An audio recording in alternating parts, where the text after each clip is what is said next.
میں آپ حضرات کے سامنے نیا سال کی آمد پر اسلام کا کیا درس ہے، اسلام کا کیا پیغام ہے، کیا تعلیم ہے، اس پر بات رکھوں گا جو آیت اور جو حدیث پڑھی ہے اس کے مطابق۔ سب سے پہلی بات تو یہ ہے کہ 2023 کیسے گزر گیا، کس طرح گزر گیا پتہ ہی نہیں چلا۔ ہماری قیمتی زندگی کے 365 دن کیسے گزر گیا پتہ ہی نہیں چلا۔ دنیا اس طرح تیزی سے دوڑ رہی ہے کہ سال مہینے کی طرح، مہینے ہفتے کی طرح، اور ہفتے دن کی طرح، اور دن جو ہے گھنٹوں کی طرح۔ اللہ کے نبی جناب محمد رسول اللہ صلی اللہ علیہ وسلم نے فرمایا، وقت کا تیزی کے ساتھ گزرنا یہ قیامت کی علامتوں میں سے ایک علامت ہے۔ حضور اکرم صلی اللہ علیہ وسلم نے فرمایا کہ قیامت اس وقت تک قائم نہیں ہوگی جب تک کہ زمانہ آپس میں بہت قریب نہ ہو جائے، یعنی شب و روز کی گردش اتنی تیزی کے ساتھ ہو جائے کہ سال مہینوں کی طرح، مہینے ہفتوں کی طرح، ہفتہ دنوں کی طرح، اور دن گھنٹوں کی طرح ہو جائے۔ تو میرے محترم بزرگ اور دوستو، 2023 کو ہم سب ایسے ہی محسوس کر رہے ہیں کہ آیا اور چلا گیا۔ بہرحال میں تاریخ کے سلسلے میں اس سے پہلے بھی بات رکھا تھا کہ تاریخ کی ترتیب کچھ اس طرح ہے کہ اللہ کے نبی صلی اللہ علیہ وسلم کی ولادت سے قبل جو تاریخ اور سن چلا ہے، اس تاریخ اور سن کو سن عیسوی یعنی انگریزی والا سال کہا جاتا ہے، اور نبی کریم صلی اللہ علیہ وسلم کی ولادت کے بعد اور نبوت کے بعد جو سن اور تاریخ چلا، اس سن اور تاریخ کو نبوت والا سال کہا جاتا تھا کہ بھائی نبوت کا پہلا سال، نبوت کا دوسرا سال، تیسرا سال۔ پھر نبی کریم صلی اللہ علیہ وسلم کے نبوت ملنے کے بعد پھر مکہ معظمہ چھوڑ کر مدینہ منورہ ہجرت فرمانے کے بعد جو سن اور تاریخ چلا، اس سن کو سن ہجری کہا جاتا تھا۔ اور یہ باقاعدہ اللہ کے نبی صلی اللہ علیہ وسلم کے وفات کے بعد حضرت عمر فاروق رضی اللہ تعالیٰ عنہ کے دور خلافت میں تمام صحابہ کرام کے اجماع اور موجودگی میں یہ بات طے ہو پائی کہ مسلمانوں کا جو سن یا مسائل کا جو سلسلہ چلے گا وہ سن قمری یعنی سن ہجری سے چلے گا۔ تو میرے محترم بزرگ اور دوستو، جب بھی نیا سال آتا ہے، چاہے وہ اسلامی مہینے کے اعتبار سے ہو یا چاہے انگریزی سال کے اعتبار سے ہو، سورج بھی اللہ کا ہے، چاند بھی اللہ کا ہے۔ جو نظام سورج سے چلا کچھ لوگوں نے ان کو لے لیا، جو نظام چاند سے چلا اللہ کے نبی صلی اللہ علیہ وسلم نے اس کو ہمیں دیا، اس سے کوئی بحث نہیں۔ جب بھی نیا سال آئے، چاہے اسلامی مہینوں کے اعتبار سے یا انگریزی مہینوں کے اعتبار سے، اس موقع پر اسلام کا پیغام، اسلام کا درس، اسلام کا تعلیم یہ ہے کہ آدمیوں کو چاہیے کہ اللہ کے نبی صلی اللہ علیہ وسلم کے فرمان اور معمول کے مطابق عمل کریں۔ اللہ کے نبی جناب محمد رسول اللہ صلی اللہ علیہ وسلم کا نیا مہینہ، نیا چاند دیکھنے کے وقت یہ معمول تھا کہ اللہ کے نبی صلی اللہ علیہ وسلم نیا چاند دیکھنے کے وقت اللہ سے دعا مانگا کرتے تھے، اللہم اہلہ علینا بالامن والایمان والسلامتی والاحسان۔ تو نیا سال جب آ جائے، 2024 ہمیں اور آپ کو مل جائے، تو اس موقع پر خوشی منانے کے بجائے، ایک دوسرے کو مبارکبادی دینے کے بجائے، ہمیں اور آپ کو چاہیے کہ اللہ تبارک و تعالیٰ سے دعا مانگے، اللہم اہلہ علینا بالامن والایمان والسلامتی والاحسان۔ یا اللہ، اس آنے والا مہینہ، اس آنے والا 2024 کو ہمارے لیے بہتر بنا، ہمارے لیے امن بنا، سلامتی بنا، دنیا و آخرت کے اعتبار سے اسے ہمارے حق میں نافع بنا، بہتر بنا۔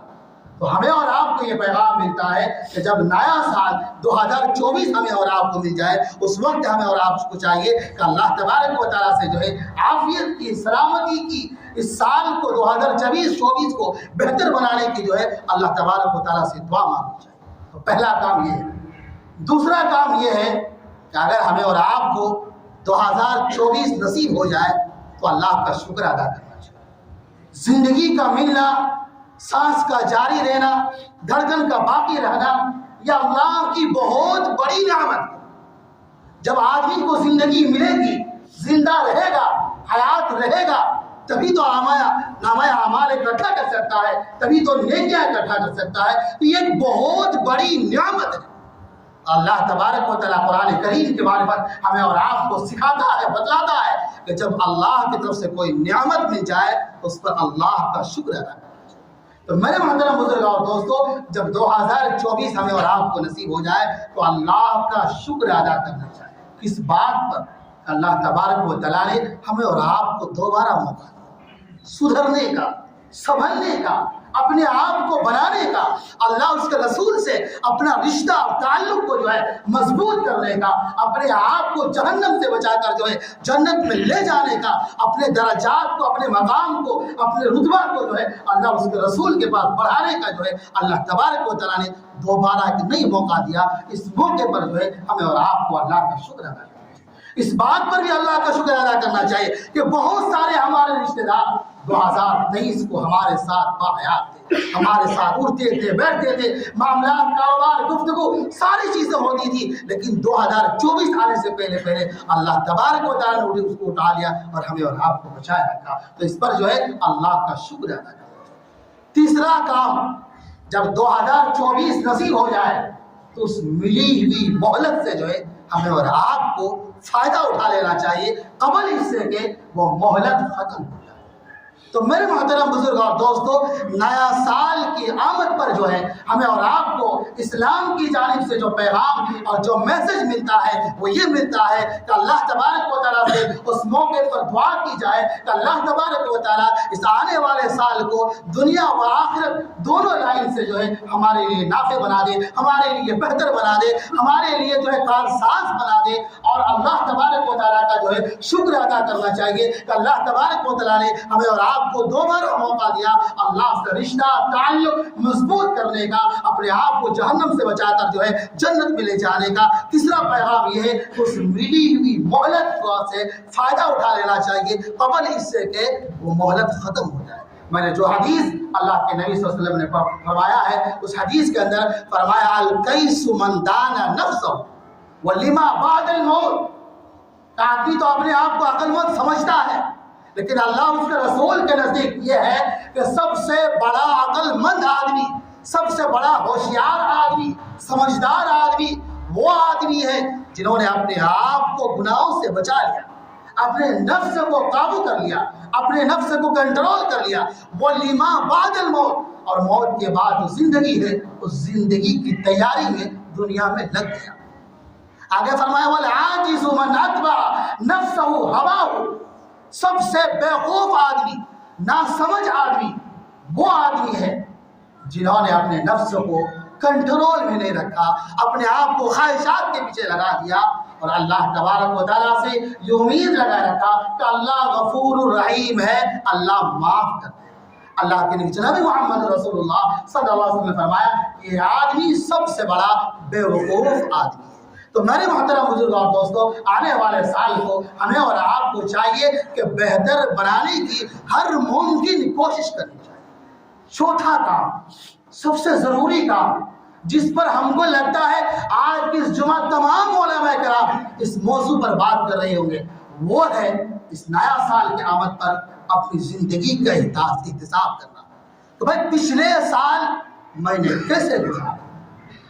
حضرت میمون بن مہران کہتے ہیں کہ بھائی ایک آدمی متقی و پرہیزگار ہو ہی نہیں سکتا ہے، لاکھ چاہے نماز پڑھ لے، لاکھ چاہے عبادات کر لے، وہ آدمی متقی پرہیزگار، اللہ کی خشیت، اللہ کا خوف اس کے دل میں آ ہی نہیں سکتا ہے جب تک کہ وہ اپنی زندگی کا احتساب نہ کرے۔ حجت الاسلام امام غزالی علیہ الرحمہ فرماتے ہیں کہ بھائی اللہ پر اور یوم آخرت پر ایمان رکھنے والے ہر عقل مند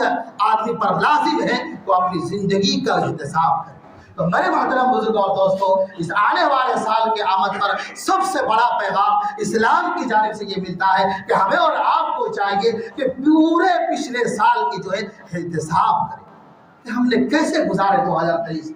اللہ کی اطاعت میں، اللہ کی بندگی میں، اللہ کی معصیت میں، اللہ کی نافرمانی میں کیسے ہم نے پورے ایک سال کو گزار دیا۔ اس کا جو ہے ہم حضرات کو، ہم سب کو جو ہے احتساب کرنے چاہیے کہ پورے ایک سال میں کتنی اللہ کی اطاعت کی، کتنی اللہ کی بندگی کی، کتنی زبان سے سچ بولا، کتنا جھوٹ بولا، لوگوں کو کتنا نفع پہنچایا، لوگوں کو کتنا نقصان پہنچایا، کتنا دھوکہ داڑی فراڈ جو کیے، یہ ساری چیزوں کے بارے میں جو ہے ہمیں اور آپ کو احتساب کرنے چاہیے۔ اللہ تبارک و تعالی ہمیں اور آپ کو دعا کے لیے ان آنکھوں کو قرآن و حدیث کو مطالعہ کرنے میں، اچھی چیزوں میں، صحیح چیزوں کو دیکھنے میں کتنا لگایا اور غلط چیزوں کو دیکھنے میں کتنا لگایا۔ اللہ تبارک و تعالی نے ہاتھ پیر آنکھ پورے بہترین وجود، صحیح سلامتی، ہر چیز کو نفع نقصان کو پرکھنے کی صلاحیت دی۔ ان صلاحیتوں کو ہم اور آپ نے اللہ کی اطاعت میں لگایا ہے نہیں لگایا، یا اللہ کی نافرمانی میں لگایا۔ اب ان وجود کو ماں باپ کے حقوق میں، رشتہ داروں کے حقوق میں،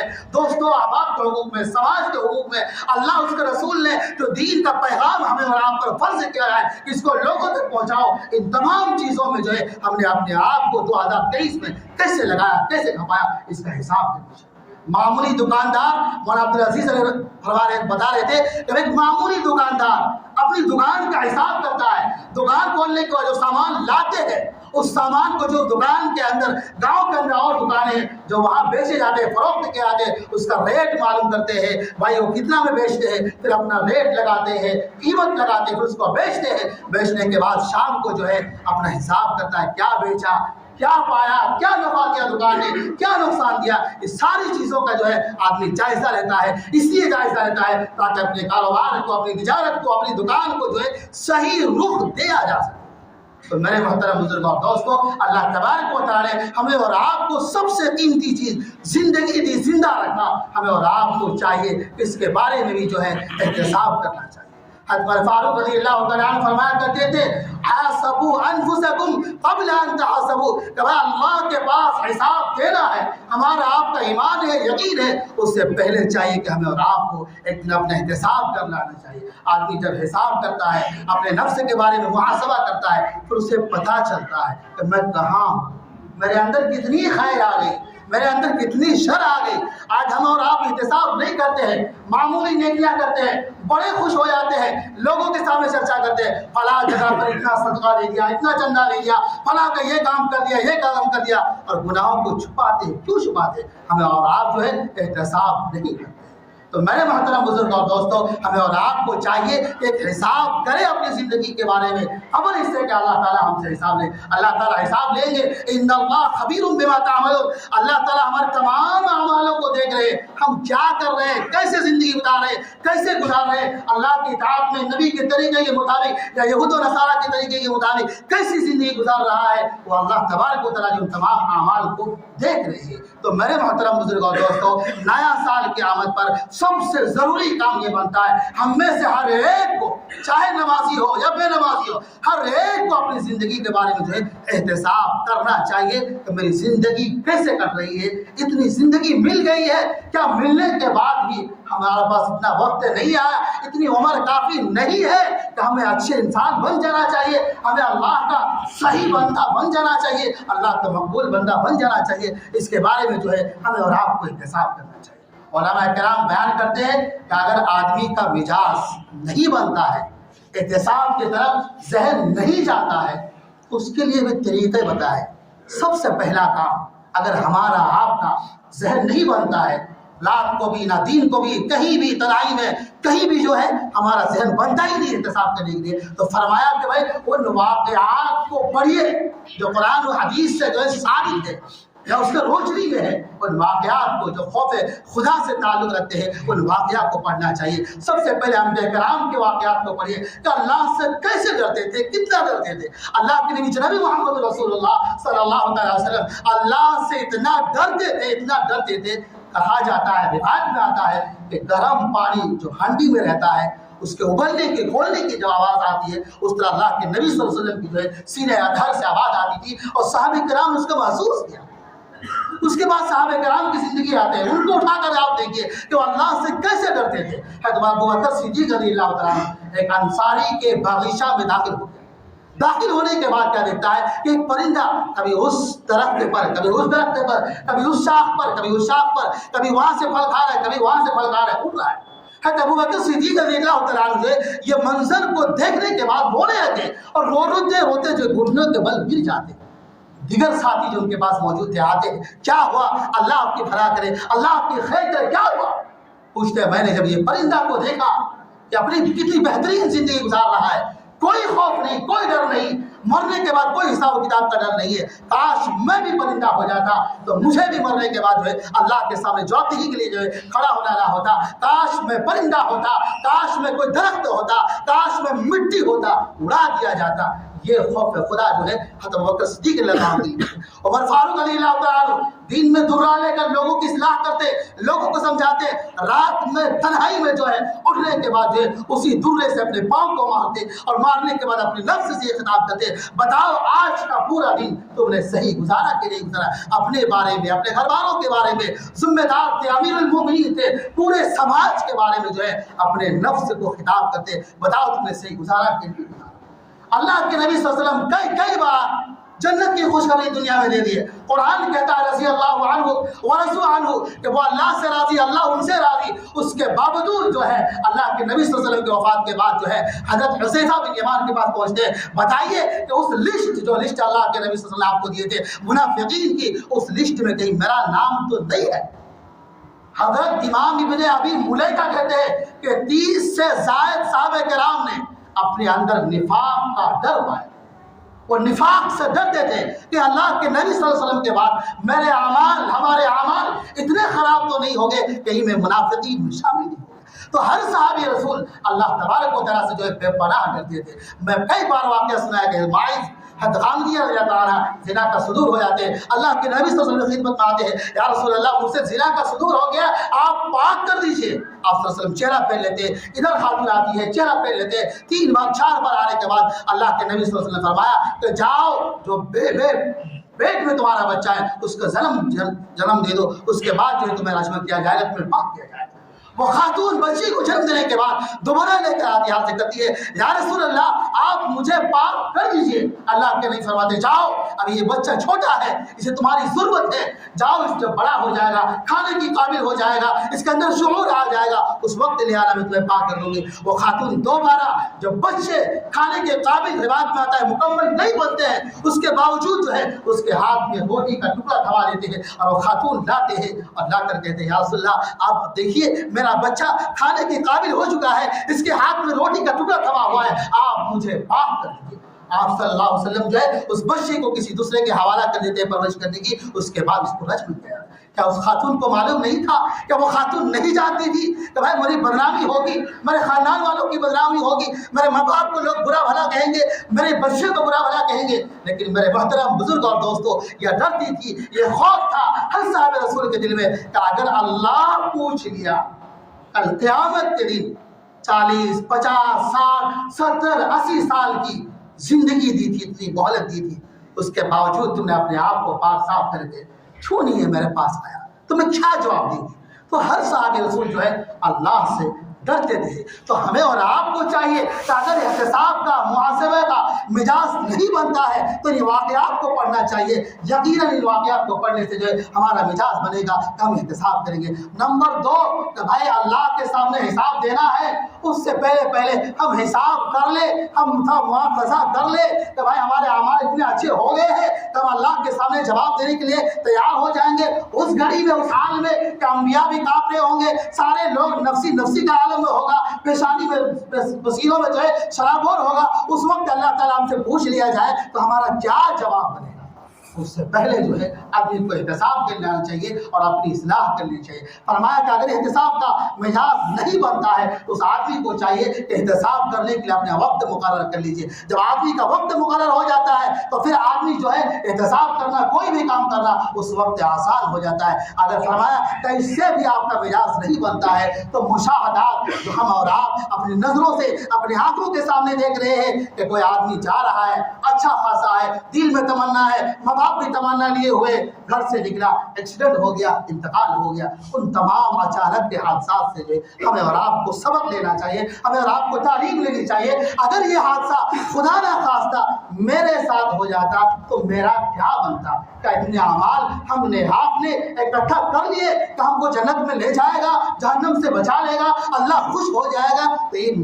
مشاہدات سے جو ہے ہمیں اور آپ کو عبرت لینا چاہیے اور جو ہے نفس احتساب کرنے کا مزاج بنانا چاہیے۔ فرمایا کہ جو آدمی محاسبہ کرتا ہے،